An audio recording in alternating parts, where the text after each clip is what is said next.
But it's quite a tricky thing. I mean, motor racing, we know, is an expensive sport. Karting's become crazy. I mean, if you're not running with the new set of tires, you're off the pace. But let's be fair, sim racing ain't cheap either.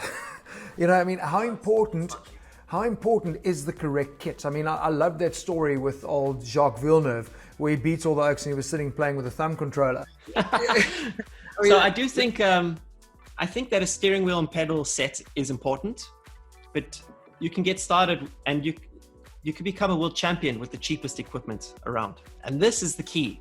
This is why I now these days give anyone who asks me, what does it take to become a real racing driver?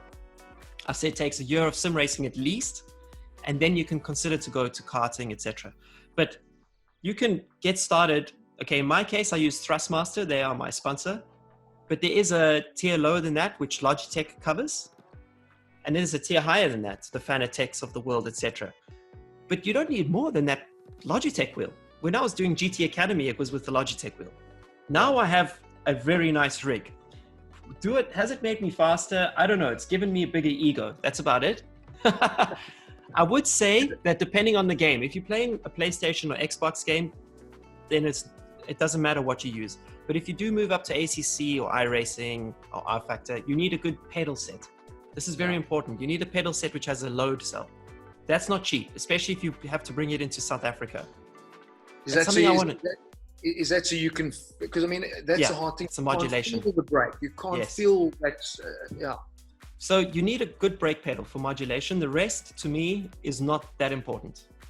You can get all the expensive kit if you want, but I promise you there's going to be a kid out there who's got that freaking Logitech G27, which is remapped to the latest Windows 10 version, and he's smoking you. So, Dave, thank you for your time, for joining us.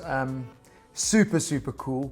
And I think just, you know, we've got a great bunch of South Africans that are doing fantastic things globally at racetracks. You're one of them. We've spoken about Kelvin and Jordan and Sheldon and Tasman. There's so many.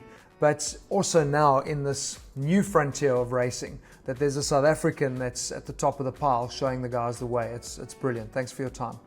It's a pleasure. Thanks for having me on, and I appreciate that.